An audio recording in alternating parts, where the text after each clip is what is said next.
Iya. Halo teman-teman semua. Oh, bentar, lepas masker dulu ya. Halo teman-teman semua. Perkenalkan, saya Muhammad Aji Praitno dari Universitas Amikom Yogyakarta, Prodi Ilmu Komunikasi dan dengan NIM 21962868. Pada kesempatan kali ini saya akan membuat video yang bertemakan bijak dalam bermedia sosial. Nah, itu tentu saja teman-teman tahu kan media sosial itu apa saja, tapi tidak tahu makna media sosial atau arti media sosial sebenarnya. Di sini saya tadi sempat mencari di beberapa artikel dan saya memutuskan dapat dari artikel liputan6.com. Nah, itu kan sumber yang kredibel kan. Jadi dari Liputan 6 itu saya kutip, media sosial adalah platform yang memungkinkan individu berkomunikasi segera dan terus-menerus dengan bantuan koneksi internet. Nah, perlu digarisbawahi bahwa berkomunikasi dalam media sosial tidak tentu dengan individu antar individu loh ya. Misalkan dari WhatsApp grup kan individu ke kelompok ataupun kelompok ke individu kan bisa. Nah, jenis-jenis media sosial ini ada apa saja sih? Nah, itu yang perlu kalian tahu. Jenis media sosial ini ada berapa nih? 1, 2, 3, 4. Ada 4. Yang pertama, media jejaring sosial atau social networking. Yang kedua adalah jurnal blog atau jurnal online atau blog. Yang ketiga adalah jurnal online sederhana atau microblog. Dan yang terakhir, yang keempat, ada media berbagi atau sharing. Untuk media sosial sendiri contohnya ada banyak ya. Mungkin teman-teman juga sudah pada paham dan tahu ya, dalam beberapa dekade terakhir ini kan pastikan teman-teman terutama pada masa pandemi kemarin kan itu juga pasti meningkat orang. Pas saya baca di beberapa artikel itu memang penggunaan media sosial meningkat semenjak COVID kemarin. Contoh media sosial ya, mungkin teman-teman bisa menambah wawasan juga, Facebook, Twitter, Instagram, LinkedIn. LinkedIn ini sebenarnya bisa menjadi media sosial karena LinkedIn ini selain bisa mencari pekerjaan, bisa juga memudahkan suatu perusahaan mencari tenaga karyawan baru. Itu yang kelima ada TikTok, WhatsApp tentu saja, YouTube dan masih banyak lagi. Nah, kan tadi kan tema saya bijak dalam media sosial kan. Nah, saya sebelumnya ini tadi saya menjelaskan media sosial itu apa dan contohnya apa dan jenisnya apa. Nah, sekarang saya akan membahas bagaimana sih cara kita memanfaatkan media sosial. Nah, memanfaatkan secara bijak penggunaan media sosial ini tentu saja dalam kehidupan sehari-hari loh ya. Itu supaya kita dapat menghindari konflik.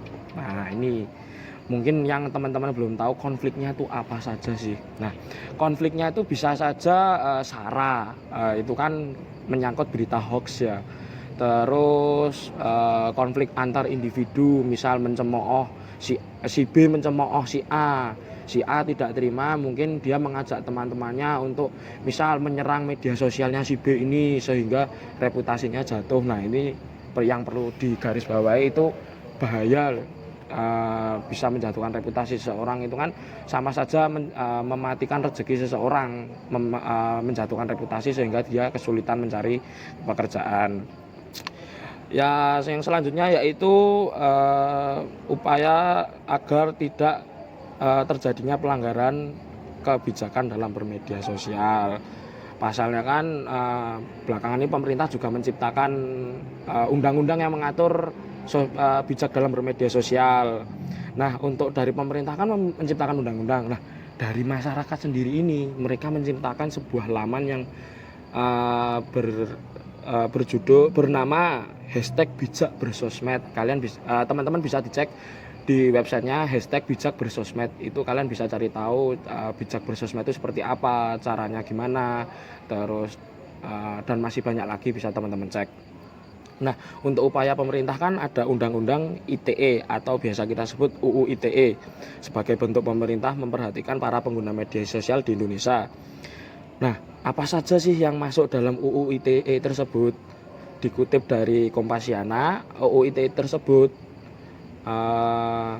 menyangkut satu, penghinaan atau pencemaran nama baik, dua, melanggar norma kesusilaan, yang ketiga menyebarkan ujaran kebencian, dan yang terakhir yaitu menimbulkan keresahan masyarakat dengan menyebarkan isu-isu yang mungkin isu lama terus diupdate kembali itu. Nah, kan dari pemerintah ada UU ITE. Nah, dari kepolisian pun juga buat menghindari terjadinya penyalahgunaan media sosial atau buat mengawasi agar masyarakat itu bijak dalam menggunakan media sosial, yaitu pembentukan divisi cybercrime security. Nah, teman-teman pasti tahu kan divisi cybercrime itu, contohnya ya maaf ambil kasus saja dari kasusnya Dea OnlyFans. Nah, teman-teman pasti tahu kan, nggak mungkin nggak tahu, bohong sampai nggak tahu. Nah, yang terakhir ya, yang selanjutnya adalah yang sesi terakhir ya, yaitu etika menggunakan media sosial.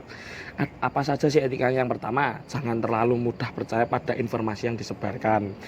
Yang kedua, jaga etika dalam bermedia sosial. Maksudnya berhati-hatilah dalam menggunakan media sosial, karena kalau pepatah zaman dulu adalah mulutmu harimaumu, sekarang adalah jarimu harimaumu. Nah, itu bahaya, akan ketikan jari teman-teman ini perlu dijaga ya, jangan sampai menyakiti hati orang lain atau teman-teman bisa terkena UU ITE tersebut. Yang ketiga yaitu filter atau saring informasi yang akan diberikan ataupun dibagikan. Yang terakhir yaitu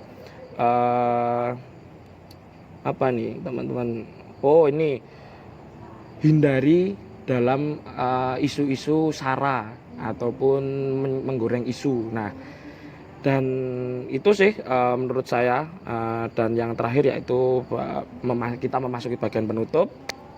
Opini pribadi saya itu, teman-teman tetap berhati-hati, jangan asal menggunakan media sosial. Maksudnya asal nih dalam tanda kutip itu jangan sembarangan mencemooh orang, mengatai orang, karena kalau orang tersebut tidak terima itu malah kalian bisa kena UU ITE. Bahaya juga kan, itu pasalnya bisa berlapis dan kalian bisa kena hukuman penjara plus denda. Teman-teman bisa cari sendiri UU ITE itu hukumannya apa dan hukumannya berapa lama. Itu sih opini pribadi saya. Dan untuk terakhir adalah penutup. Terima kasih teman-teman yang sudah menyaksikan video saya ini. Kurang lebihnya mohon maaf. Jika kalian ada masukan atau kritikan, boleh banget komen di video ini saya ini. Boleh banget komen tambahannya apa, masukannya apa, saya terima selagi kritik itu membangun. Terima kasih. Kurang lebihnya mohon maaf. Wassalamualaikum warahmatullahi wabarakatuh.